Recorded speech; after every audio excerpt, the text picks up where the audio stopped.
I'm sorry, but we have already left. While I was in the bathroom at the rest stop, I got a call from Larry. I was curious about what he wanted at such a time. When I answered the call, I heard Larry and his in-laws laughing loudly. "What's going on?" I asked. He told me something shocking. "We're going to have fun with the family. You can go back home and clean or something." I had been really looking forward to this trip because it had been a long time since our last one. Even though I had doubts about traveling with his family, I was excited to stay at a fancy inn. I can't believe he left me alone at a rest stop. Standing inside the bathroom stall, I felt deeply betrayed and shook with anger. Still, I managed to say okay quietly. It's unforgivable. Today was not only our wedding anniversary but also my birthday, and we came on this trip for that. I'll make him regret this. My name is Linda Harrison. I'm a 36-year-old housewife. I don't have any children and live with my husband, Larry. We got married exactly 1 year ago on my birthday. Larry is romantic and has always made a big deal of our anniversaries and birthdays. Growing up, he was treated to fancy dinners, trips abroad, and cruises for his birthdays. It seems those childhood memories have stayed with him because he loves celebrating special days in a big way. Now that we're married, Larry's family is wealthy. His father is the CEO of Harrison Securities. My mother-in-law has fully embraced the wealthy lifestyle, and Larry, as the heir to the company, sometimes acts a bit spoiled. But I married him because I knew he cherished me. We met at a matchmaking agency where men from wealthy families like Larry were popular. I almost gave up on finding someone there. When I met him, I was lucky because I seemed to be his type, which led to our marriage. It might have helped that I wasn't just looking for someone rich. I had always dreamed of getting married, and I was thrilled when it happened. But I didn't know that after getting married, my life would start to get tough. A year ago, Larry and I started our married life in a one-bedroom apartment in the city. Larry wanted a bigger house, but I didn't think it was necessary since it was just the two of us. I suggested we live within our means for now, and we could always move later. Even though we were in the city, our rent was expensive at $2,300. As a housewife, this made me feel guilty. "Don't worry about it, my dad will handle it," Larry said. Although he was the heir and worked at Harrison Securities, I thought there should be some fairness with other employees. I wondered if it was really okay, but the next month, his salary went up by $800. "Your dad's amazing to be able to increase your salary just like that," I said.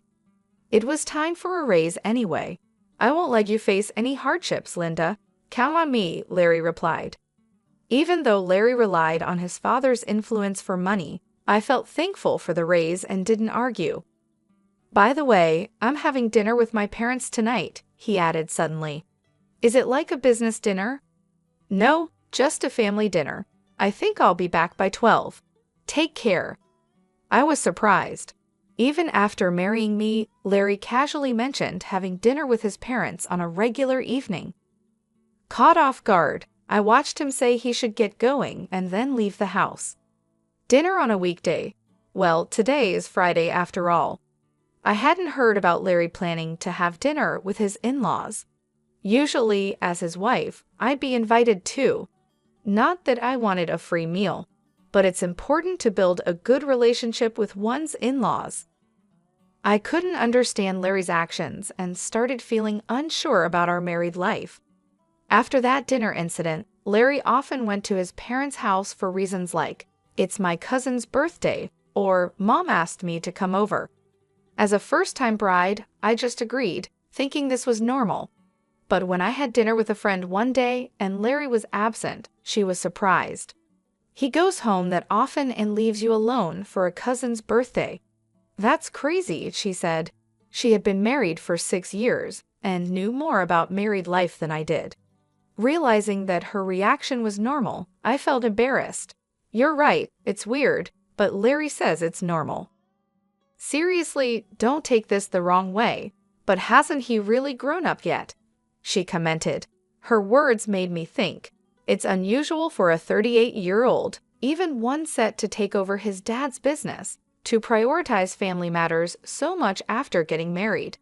I regretted not seeing Larry's true nature before marrying him.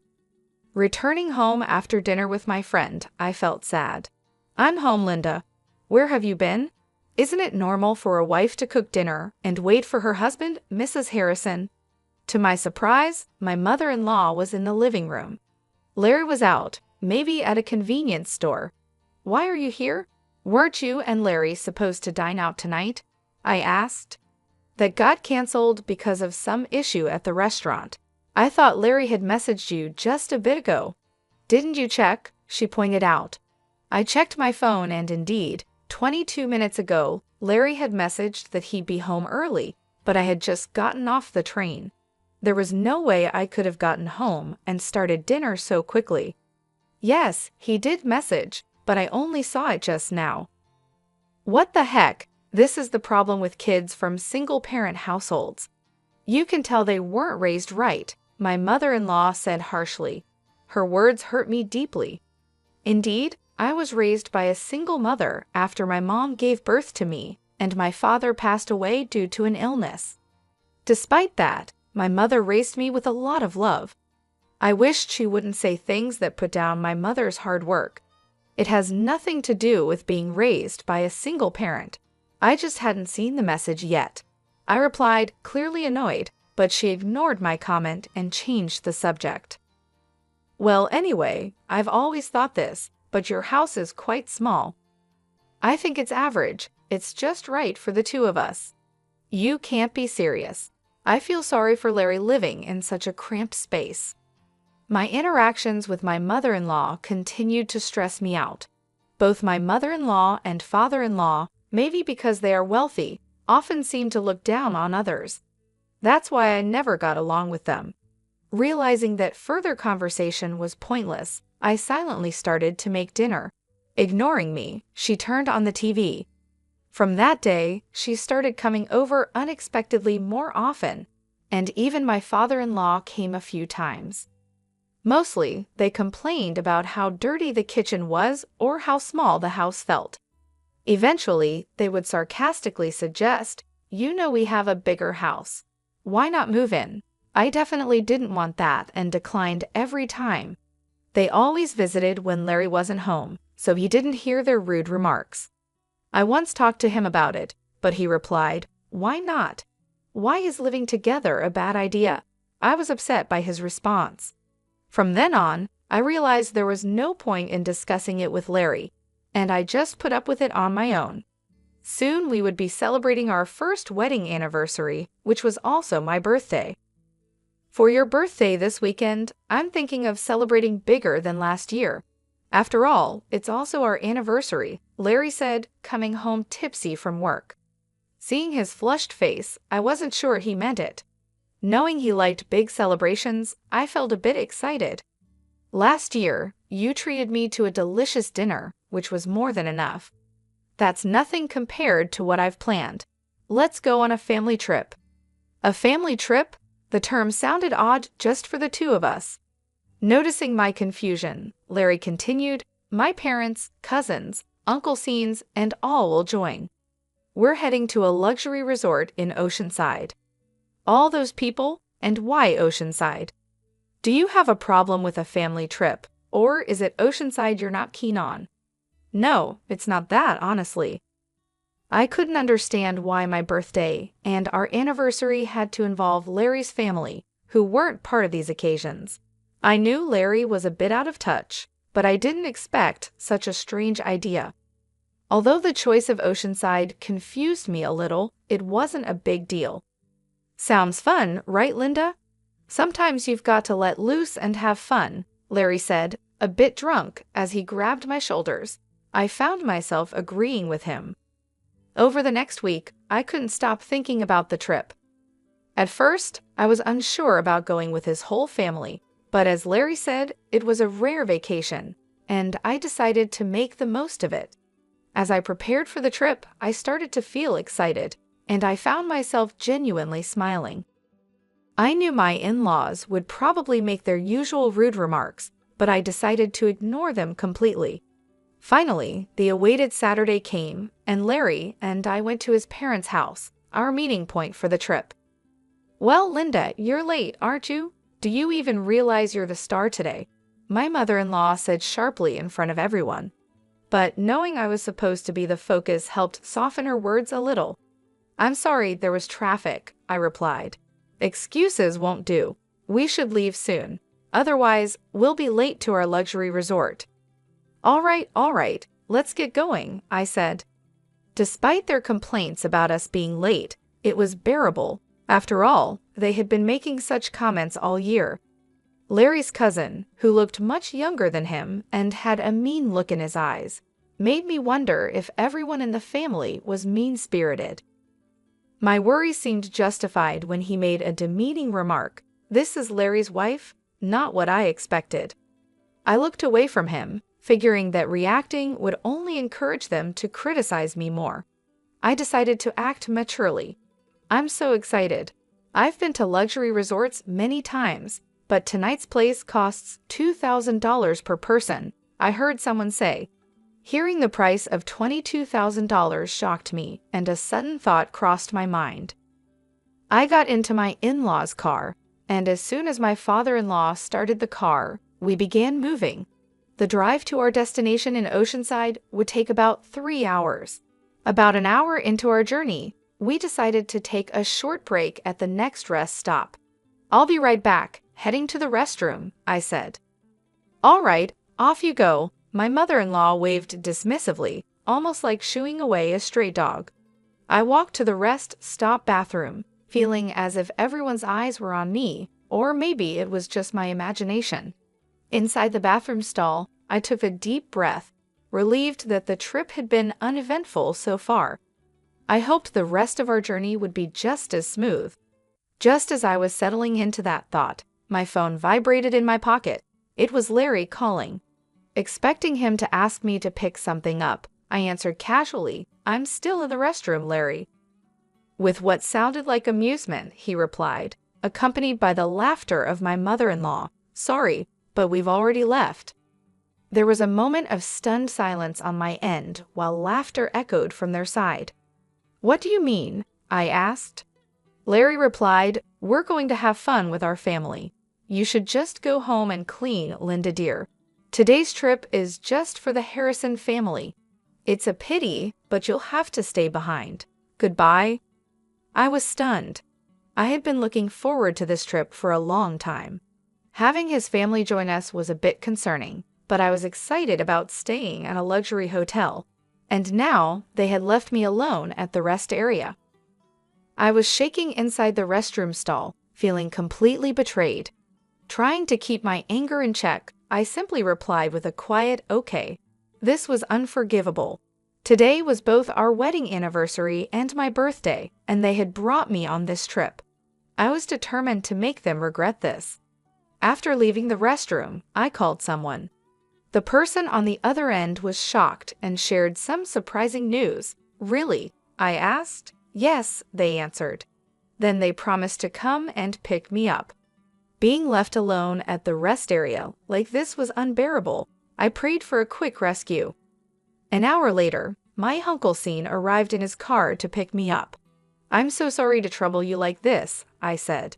"It's okay, it's quite an unfortunate situation," he replied. "Yes, they're headed to a luxury hotel in Oceanside," I mentioned.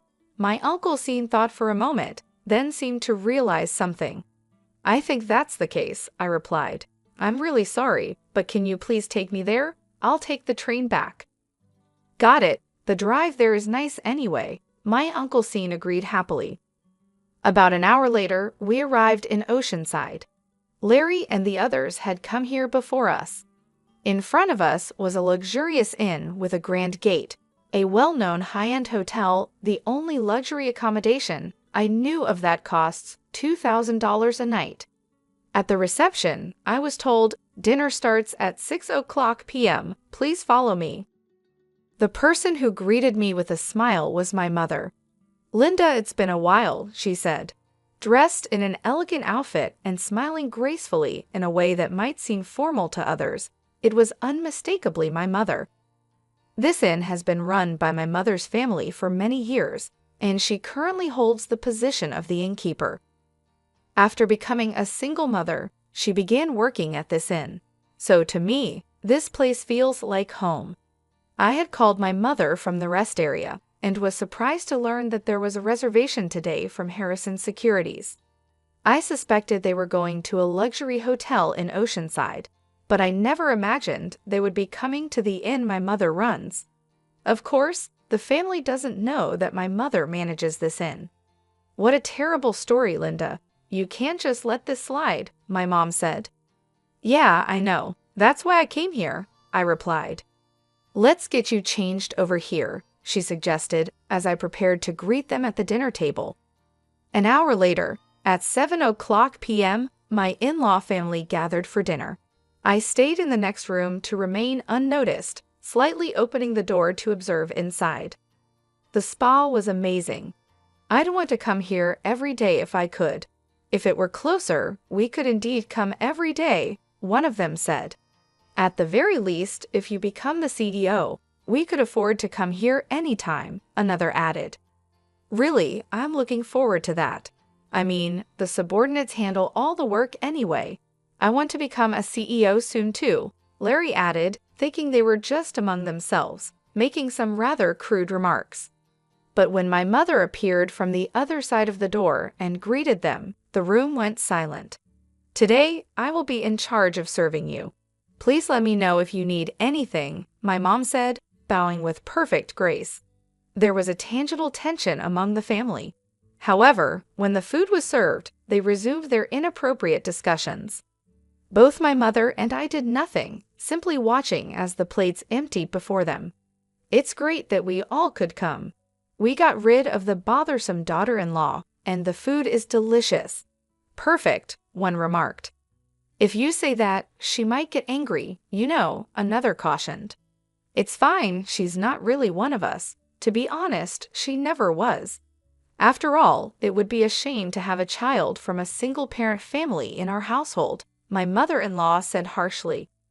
Hearing her mother-in-law's harsh words, my frustration boiled to an almost uncontrollable point. At that very moment, my mother entered the room with a dessert plate loaded with cake and fruit. Today, I've heard it's Miss Linda's birthday and also her wedding anniversary with her husband. When my mother asked where to place the cake for Miss Linda, the family looked at each other, confused. Nobody told you that, they mumbled. Excuse me, I'm the innkeeper, and I've clearly heard about it. Did Larry call? I didn't tell anyone, Larry muttered. There was an awkward silence, and the in-laws exchanged nervous glances. Finally, the mother-in-law raised her hand.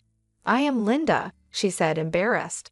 I was too embarrassed to mention it at my age, but thank you all for the surprise. Given that the only woman in the room was the mother-in-law, her reaction seemed appropriate. However, my mother just gave a faint smile, seeing her act. Hey, what's so funny? Is it strange to be surprised at my age? The mother-in-law asked. No, not at all. I wasn't thinking that, my mother replied. Then just bring the cake already, the mother-in-law demanded. Yes, but before that, there's something I'd like to share, my mother said calmly. I took a deep breath. Linda Harrison is my daughter. Everyone in the room looked shocked and raised their voices in surprise. Seeing an opportunity, I quickly opened the door from the adjacent room and stood next to my mother. Welcome, this innkeeper is my mother. It's a pleasure to meet you, I said. Larry exclaimed, Linda, why are you here? And what do you mean she's your mother? It means exactly that. This inn belongs to my family, and I also intend to take over this place someday, I explained. In truth, Larry had never met my mother before. Part of it was because my mother was busy with the inn, and Larry and his parents also insisted on not meeting her face to face. Larry had called me for our wedding introduction, but he never met her in person. I showed my mother a picture of Larry and explained who he was. It was an unconventional introduction, but I believed my mother had accepted him. From your earlier conversations, could you please refrain from mocking and belittling my mother for being a single parent? I asked. We just stated the facts, they replied. What's with the sudden drama? What grudge do you have against us? They continued. Neither Larry nor his mother nor anyone else seemed to realize the extent of the disrespect they had shown me. I was exasperated. I let out all the anger I had been holding back. If I have any grudges, it starts with you, Larry. I thought you were a good person when we got married, but it turns out you're too attached to your mom.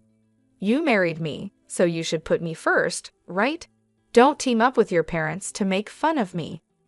Larry was speechless, unable to argue against my points. My mother listened quietly to my outburst. Turning to my in-laws, I asked, "Why do you treat me this way?